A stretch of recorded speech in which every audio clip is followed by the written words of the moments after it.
all sounds sort of funny, but it hurts too much to laugh. She got the gold mine, I got the shaft. Hello, and welcome to another episode of Maritimes Watch, the Maritimes' only dedicated program looking at corruption and the misuse of public resources. Today is International Anti-Corruption Day, so it's very appropriate. And our current episode, number 6, is going to be an update on New Brunswick Energy. I'm so glad that we've reached the point that we can do update on some of our programs. So specifically, what we're going to look at is the continued loss to New Brunswick taxpayers through these energy projects. First off, let's address what's going on with Joy Scientific. Now, that was the fantastic idea of making energy out of seawater. Yes, they were going to make energy out of seawater. That technology hasn't gone forward as anticipated, but the province continues to pay for the laboratory in Florida of Joy Scientific. Already, it's cost $250,000 to the province in 2019. And we'll see how much more this project is going to cost. Now, our other update is about our previous episode, number 5, Duck and Cover, which looked at the development of solid salt reactors or small modular reactors that were going to be built at Point Lepreau in New Brunswick. The New Brunswick Minister of Energy, Mike Holland, was very upset about our episode, that somehow we had no journalistic integrity and we were giving inaccurate facts to the public about this project. I understand that Minister Holland should be concerned that this perhaps was throwing a little bit of cold water on his own little nuclear dreams. But what exactly was he accusing us of? Well, he had 3 points. First point is that there was no commonality between New Brunswick political insiders and the PR and lobbying of the companies, I should say. Number 2, that this was unproven technology, and he felt this was a very unfair statement. And third, that there would be any more public money used for this project.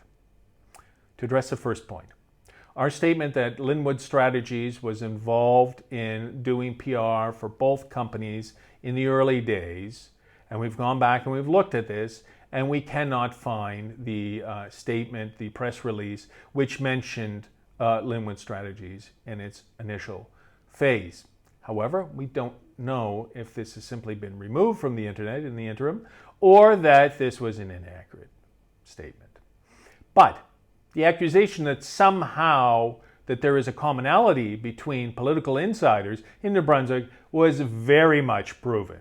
And we would like to thank Minister Holland for pushing us to dig a little bit deeper on this file, and we did. So what does it turn up? Well, it turns up Atlantic Strategies Group. Well, this is a very interesting outfit. It's a lobbying firm and economic promotion firm that was started and looks to privatize the function of Opportunities New Brunswick, as if you could privatize it anymore. And this company is specifically started by 4 political insiders in New Brunswick. Former Premier Sean Graham, yes, Sean Graham, famous for ATCON, in which involved his own father. And then we have Donald Arsenault, yes, the infamous conflict of interest minister who was involved as Minister of Labour with a secret second job lobbying for a union. And then we have Norm Betts, and Norm Betts was a former PC minister as well. And then we have Andrew Dawson, who was the executive assistant to a PC minister, which is exactly the same background as Mike Holland, by the way, coincidentally. So what do we have?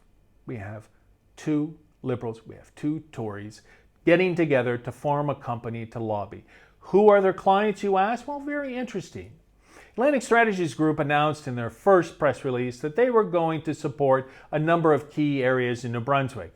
Specifically, cannabis, and we've seen how well that went, health sector, transport, and also they were going to lobby and do PR for a little company called ARC. That's right, ARC and small modular reactors are being promoted by Atlantic Strategies Group, headed by our own former Premier, Sean Graham. Right? So we have 2 Liberals, 2 Tories involved in this. So that's the situation. Some heavy hitters there, right? Okay, now on to the second issue. that this was unproven technology. And specifically, Minister Holland stated that ARC has been involved in the operation of a small modular reactor that has been going on for 30 years at DND in the US. Well, I assume that DND is Department of National Defense, which is actually called Department of Defense in the US, right? But this facility, run at the Argonne National Laboratory in Idaho, is actually run by the Department of Energy. And it did operate for 30 years as an experimental nuclear reactor, but it was closed down in 1994. So, ARC, the company that was supposedly involved in this, was only started in 2006. Where was it registered? It was registered in Delaware, yes, the famous jurisdiction in the US for money laundering and no questions asked registration of companies, in which you see thousands of companies located in a single building, and all of these companies have a degree of corporate secrecy, which keeps you from really looking into who is behind them. So, ARC in no way has built or operated the facility in Idaho. But what happened with it? Well, it was being operated by Westinghouse. And what they tried to do was set up two small modular reactors that would be able to operate and improve the technology.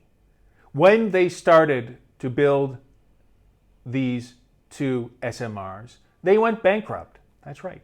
The cost overruns on this project were one of the factors in driving GE Westinghouse into bankruptcy.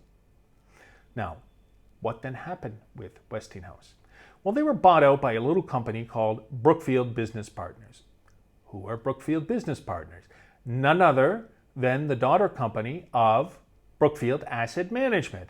And those who follow New Brunswick Energy will have heard of this name before. Why? Well, because its chairman is none other than Frank McKenna, our former premier, another Liberal premier involved in this. Brookfield is not a small company. Brookfield is a company of $330 billion in assets. So you have an enormous company that is involved all across the Eastern Seaboard and elsewhere on energy projects, in fact, globally, right? That buys this Westinghouse facility. Now, they may have given ARC access to it, but ARC in no way was the operator of this. So this is now owned by Brookfield, right? So it is very much unproven technology. Nowhere in the world has this been realized, neither in Russia, China, Europe, Asia, have they been able, or in the US, have they been able to make economically viable small modular reactors.